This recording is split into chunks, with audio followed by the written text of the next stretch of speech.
사무엘상 24장 11절 말씀부터 21절 말씀까지 함께 보겠습니다.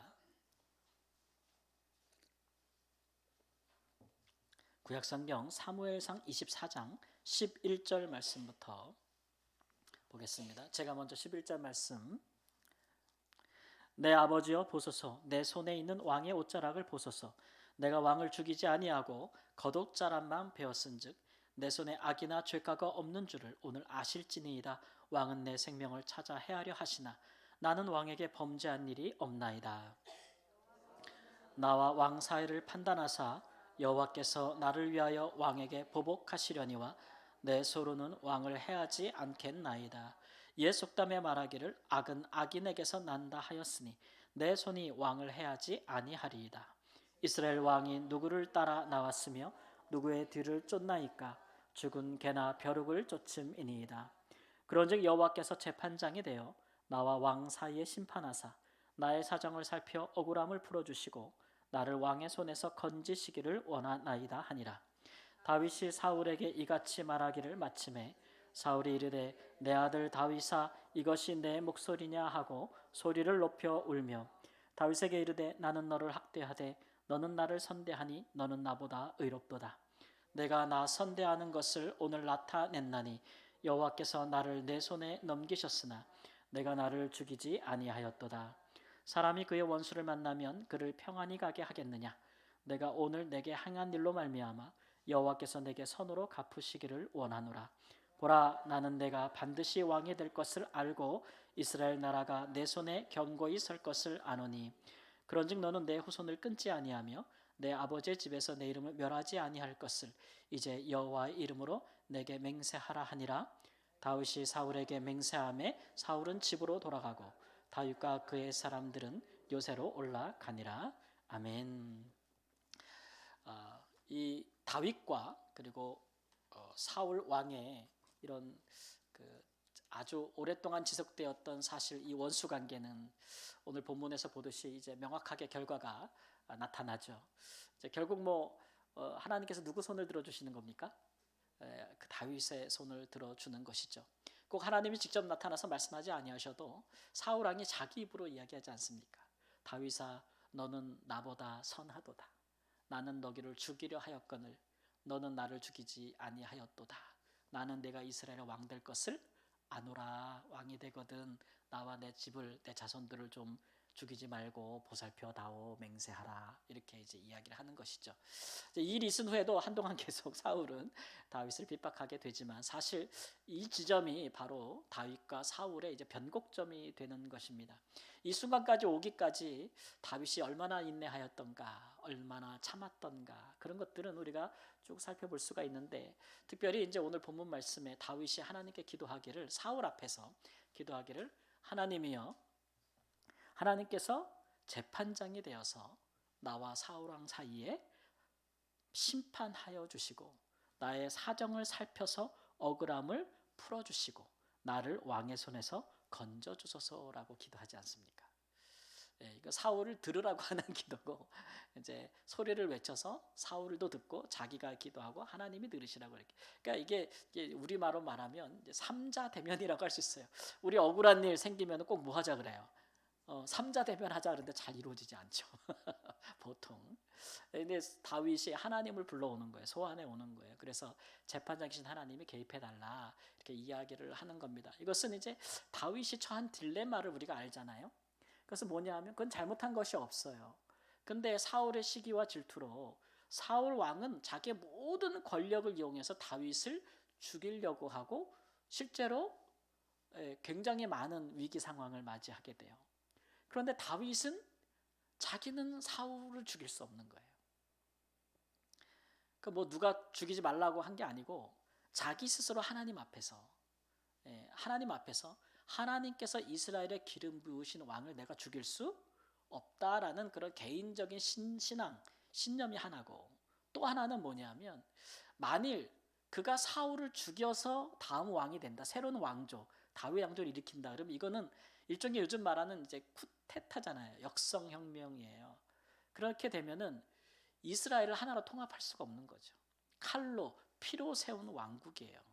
그거는 하나님이 다스리는 신정 왕국의 왕의 임명권은 누구에게 있냐면은 하나님께 있는단 말이에요. 그거를 근데 다른 이방 나라에서 보듯이 힘 있는 자가 권력 있는 자가 전 왕을 선왕을 암살해 가지고 그 다음에 새로운 왕조를 일으킨다는 것은 하나님의 신정 왕국에서 선례가 아주 나쁜 선례를 남길 수 있기 때문에, 그리고 이후에도 자기가 왕위를 차지한들 백성들의 지지를 받을 수가 없잖아요. 그래서 그런 여러 가지 정치적인 역학관계도 있거니와, 그래서 이 두 가지 이유 때문에 그는 자기는 사울을 해할 수가 없는 거죠. 그것이 다윗이 처한 딜레마예요. 악을 악으로 갚지 않고 선으로 악을 이기라. 이게 로마서 12장 21절 말씀이거든요. 근데 말씀은 참 좋아요. 그죠? 악을 악으로 갚지 말고 선으로 악을 이기라. 근데 이거를 여러분 우리가 실천하기는 사실 살면서 굉장히 어렵습니다. 이게 다윗이 그 신뢰를 우리에게 보여주고 있는 거잖아요. 그가 동굴에 피해 있을 때에 놀랍게도 사울이 2번이나 다윗과 그의 사람들이 숨어있는 깊은 동굴에 들어왔었습니다. 들어와서 뭐 했어요? 발을 가리웠다. 완곡한 표현으로, 우리 이제 직설적인 표현으로 똥 쌌단 말이에요. 들어와서 얼마든지 죽일 수가 있었어요. 혼자 있었기 때문에. 그리고 옆에 있는 사람들도 하나님이 당신에게 준 기회입니다. 원수를 죽일 수 있는 기회를 하나님이 당신에게 주셨습니다. 저라도 귀가 솔깃했을 것 같아요. 근데 다윗은 그 양심에 찔리는 거예요. 신앙 양심에. 하나님이 기름 문 자를 내 손으로 죽일 수 없다.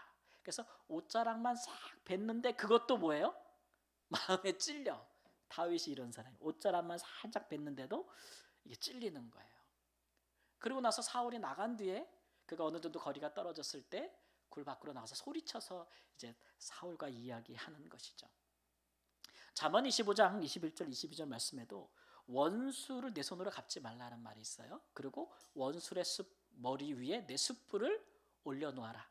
원수가 줄이거든 먹이고 목마르거든 마시어라. 그렇게 함으로써 원수의 머리 위에 내가 숯불을 올려놓으리라. 이런 얘기는 이제 무슨 표현이냐 그러면은 고지고대로 그냥 직설화법으로 사람 머리 위에다가 숯불을 올려놔가지고 여기 다 타버리고 막 이런 거를 상상하시면 안 되고, 이거는 이제 관용적인 표현이에요. 그래서 어떤 분들은 막 숯불 올려놓으면 여기가 빨갛게 달궈지니까 부끄럽게 만들어라 이런 표현으로 이해하시는 분도 있는데, 그런 표현이 아니고, 옛날에는 우리 뭐 과거에도 그렇지만 전기 없던 시절에 숯불이 되게 귀하지 않습니까? 그죠? 이 불 피는 거 한번 피게 되면은 이거 계속 피워야 되잖아요. 그죠? 그 며느리들 집에서 이거 꺼트리면 돼야 안 돼요. 그러면 이거 며느리 노릇 못 하는 거 아닙니까? 그래서 과거에도 고대 근동에도 이 숯불을 꺼트리지 아니하는 거예요. 이 얘기는 뭐냐면 그 사람이 음식을 먹고 뭐 할 수 있도록 미리 배려를 해주는 표현, 관용적인 표현이라고 볼 수가 있어요. 그러니까 이 얘기는 잘해주란 얘기예요. 선대해주고 대접해주란 얘기예요. 누구한테? 원수한테 그렇게 해주란 얘기예요. 그 다음에 끝에 붙은 말이 그러면 하나님이 내게 갚아주시리라 이렇게 나오거든요. 되게 억울하고 다윗 같은 경우도 보면 굉장히 억울하거든요. 그런데 잘해주라는 거예요. 그리고 하나님이 그럼 내게 상 주시리라 이런 얘기죠. 이 표현은 뭐냐면 하나님이 개입하시겠다는 거예요. 그러니까 하나님이 재판장이 돼가지고 누가 잘못했고 누가 잘했고를 하나님이 판단하시겠다는 거죠. 그리고 하나님께서 그 일에 대해서 심판하실 때에 상 주실 자를 상 주고 벌 줄 자를 벌을 주겠다는 거예요. 하나님이 하시겠다는 거예요. 특히 이런 말씀이 어떨 때 우리에게 다가오냐면 이제 다윗과 사울의 관계처럼 사울은 다윗을 헤아려 함에 있어서 못할 짓이 없어요. 선을 그냥 넘어버려요. 여러분 이런 사람 만나는 게 참 힘들죠. 우리가 누구랑 싸우더라도 양심이 있는 사람은 웬만해서는 선을 넘지 않죠. 그렇죠? 근데 정말 나쁜 사람은 선이라는 게 없습니다. 그냥 짓밟아버리고 넘어오죠. 그래서 나로서는 상상할 수 없는 일들을 내게 하는 거예요. 나로서는. 근데 나는 똑같이 할 수가 없는 거예요. 그게 딜레마죠. 나는 그렇게까지 못하겠는 거예요. 왜냐하면 나는 하나님 믿는 사람이고 하나님은 그렇게 하지 말라 그랬고. 또 내게 그렇게 할 수 있는 파워가 없는 거예요. 권력이 없는 거예요. 다윗이 더 높은 사람이고 왕이고 사울이 그 밑에 있는 사람이면 그의 부당하고 잘못된 것에 대해서 왕으로서 다스릴 수가 있는 건데 이건 지금 역전된 상황이잖아요. 다윗은 할 수 있는 게 아무것도 없어요. 왕을 상대로 해서 유일한 방법이 하나 있어요. 그게 뭘까요? 왕보다 더 높은 사람을 찾아가면 돼요. 그렇죠? 그것밖에 방법이 없잖아요. 그래서 다윗이 누구를 찾는 거예요? 하나님, 왕을 세우신 분, 임명할 수 있는 분, 왕을 다스릴 수 있는 분, 왕을 끌어내릴 수도 있고 왕을 새로 세울 수도 있는 분, 그런 하나님께 지금 호소하고 있는 것이라고 할 수가 있겠습니다. 그러니 이게 얼마나 이런 일들은 되게 그 시간을 참 많이 요하고 그 당하는 사람에게 많은 인내를 요구하는 일이 되게 됩니다. 우리 하나님은 사람처럼 그렇게 성격이 아주 급하지는 않으세요.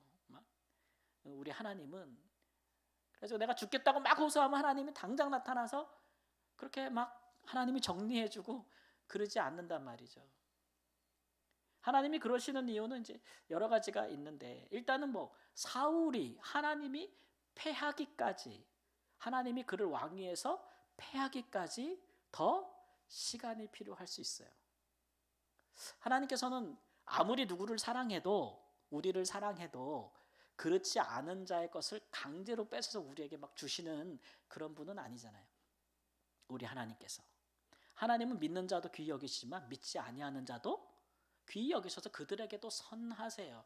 우리에게 공의롭게 하나님께서 판단하신다면 그들에게도 그리하기 때문에 악한 자도 심판하시면 심판하는 기준이 있고 또 심판이 차기까지 그들의 죄의 관영함에 대하여 하나님이 판단하시는 게 있거든요. 예를 들어서 이스라엘 백성들을 가나안 땅으로 인도하여 그 땅을 주시겠다고 약속하실 때는 아브라함 때인데 그러나 그 땅을 주실 때에는 야곱이 다 늙고 요셉 때부터 그 땅에 들어가잖아요. 그 이유에 대해서 말씀하시기를 왜 수백 년 후에 그렇게 하시겠다 그래요? 아직 가나안 땅에 있는 아모리 족속의 죄가 관영치 아니하였다 이렇게 얘기하거든요. 오늘이라도 뺏어줄 수 있는데 아직 얘네들이 그 땅을 잃을 만큼 죄가 차지 아니하였다는 거. 이게 하나님의 공의거든요. 그러니까 다윗이 볼 땐 자기가 당하는 고통은 너무 크지만 그러나 이걸 판단하시는 하나님은 뭐냐면 아직 사울 왕을 끌어내릴 만큼 그의 죄가 하나님이 판단하실 때 적합하진 않은 거예요. 또 하나는 뭐냐면 하나님의 또 하나의 이런 그 하나님의 그 인내하심은 오래 참으심은 뭐 사울을 위한 것이기도 하지만 다윗을 위한 것이기도 합니다. 하나님은 다윗이 성급하게 빨리 왕이 되는 것이 목적이 아니죠. 그죠? 사울을 패하시니까 사울보다 훌륭한 왕이 다음 왕에 올라야 되잖아요. 그래서 하나님은 다윗을 위한 특별한 훈련 프로그램을 준비하고 계시는 거죠. 그러니까 하나님 입장에서 다윗의 이 억울함과 이 고통과 이 도망과 이런 그 부당한 권력으로부터의 고난이 그가 왕위에 오르기 전에 그에게 있어야 할 훈련이라는 것을 하나님께서는 그걸 알고 계신 거예요. 그래서 이 기간이 다윗의 그저 견뎌야 되는 시간이 아니고 그가 왕의 제목으로서 성장해야 하는 과정 중에 하나라는 것들을 하나님이 알고 계시기 때문에 하나님의 때는 그래서 다윗의 생각보다도 훨씬 뒤에 방점을 찍고 있는 거죠. 그런 하나님의 이제 인도하심과 섭리를 다윗이 다 알지는 못하죠. 그래도 다윗의 훌륭한 점은 뭐냐면 하나님의 계획은 다 몰라요. 근데 마음에 하나님의 마음은 가지고 있다는 거예요. 그거 하면 안 돼. 거기까지 가면 안 돼. 그 선을 넘으면 안 돼. 그 마음은 가지고 있다는 거예요. 그게 훌륭한 점이죠. 여러분 우리가 살면서 우리를 향한 하나님의 계획과 섭리를 다 압니까? 미래를 다 합니까? 앞으로 어떤 일이 오를지 우리가 다 예상하고 있습니까? 기도할 때마다 하나님이 다 알려줍니까? 야 오늘 기도하면 오늘은 하나님은 너는 몇 년 전 무슨 일이 일어나고 뭔 일이 일어나고 뭔 일이 이런 거 알려주고 그래서 우리 기도하는 거 아니잖아요. 기도할 때 우리에게 가장 누리는 유익은 우리가 기도할 때 하나님의 뜻을 계속 구하다 보면은 무슨 일이 일어날지 우리는 알지 못하지만, 언제 일어날지 알지 못하지만, 그러나 하나님이 약속하신 것은 반드시 일어날 거고, 하나님이 말씀하신 일들은 반드시 성취될 것인데, 그 때가 오기까지 내가 주님의 마음을 가질 수 있는 거예요. 그 곁길로 가지 않을 수 있는 거예요. 계속해서 그 약속 가운데, 믿음 가운데 머물 수 있기 때문에 기도하는 것이죠. 아멘? 네, 그게 우리에게 이제 유익이 되는 거라면. 그러니까 사실 다윗은 여러분 사울을 상대로 싸우고 있는 게 아니에요. 사실은 눈에 보이는 사울보다 다윗이 싸워야 될 대상은 자기 자신이에요. 자기 자신 안에서 사울을 죽여버리고 싶은 마음, 이 고난의 과정을 빨리 끝내버리고 싶은 마음, 빨리 결과를 보고 싶은 마음, 수단과 방법을 가리지 않고 쟁취하고 싶은 마음, 복수하고 싶은 마음, 사실 그것과 싸우는 것이 훨씬 더 어려운 일이죠. 훨씬 더 어려운 일이죠. 예. 근데 그런 부분을 다윗이 어떻게 이겨가느냐 그러면 이 기도로 이어간다는 거예요. 기도. 예. 하나님의 개입이 일어나기를 원하는 기도. 여러분, 우리의 삶에도 하나님께서 우리를 이런 일들과 이런 인생의 과정으로 인도하실 때가 있습니다. 여러분, 이런 다윗과 같이 많은 인내와 오랜 고난 속에서 하나님께서 이렇게 정금과 같이 믿음을 단련하시기 위해서 그렇게 하신 일들이 있지 않겠습니까? 예, 저도 성경을 읽으면서 다윗을 많이 마음을 공감할 수 있는 부분은, 저도 이런 훈련을 꽤 하나님께서 저한테 즐겨 하셨다는 것들을 알고 있기 때문에 그래요. 예. 저도 이렇게 부당한 윗사람에게 오랫동안 당하는 일을 많이 겪어봤어요. 예. 하나님이 참 그런 부분에 저를 많이 훈련시키는 걸 많이 봤는데, 병까지 생겨가지고 막 공황 상태까지 올 정도로 너무 힘들게. 그때 느끼는 거면, 야, 저 사람은 선이라는 게 없구나, 이런 생각을 진짜 많이 하게 되더라고요. 막 그냥 나쁜 짓을 하는데 얼마나 무식하고 용감하게 하는지. 야, 나로서는 상상하거나 예상할 수 없는 짓을 해요. 그러면 어떻게 할 수밖에 없어요? 대갚아 줄 수가 없어요. 당할 수밖에 없어. 당할 수밖에 없어. 똑같이 해보려고 했더니 내가 어떻게 되는 거예요? 내가 더러워지고 내가 망가지는 거예요. 똑같이 해보려고 했는데. 그 하나님이 우리에게 좋아하시는 게 아니니까. 그럴 때는 어떻게 해야 되는 거예요? 당하고 견디게 되는 거예요. 그럴 수밖에 없을 때가 있죠. 네.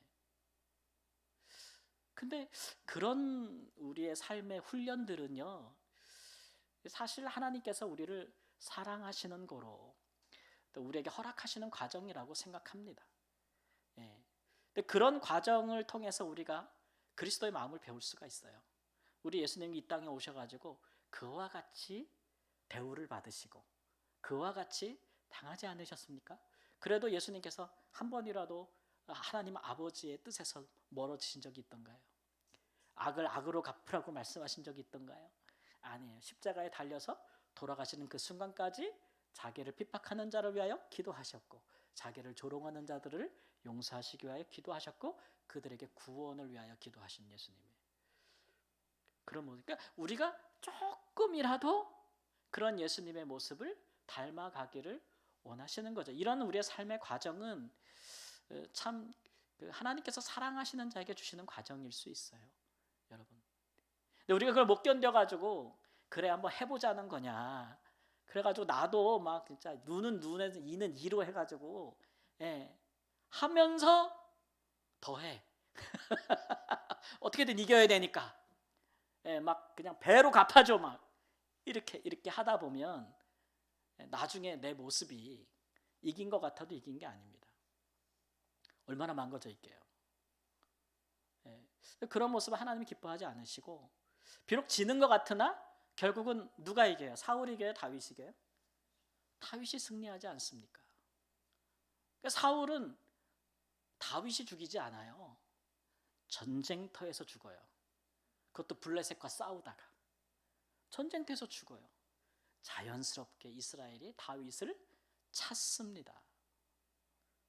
다윗은 사울과 그의 가문을 위하여 울고 그를 기념하며 장례를 치러주고 이스라엘의 구원자로 재등장하게 되는 거예요.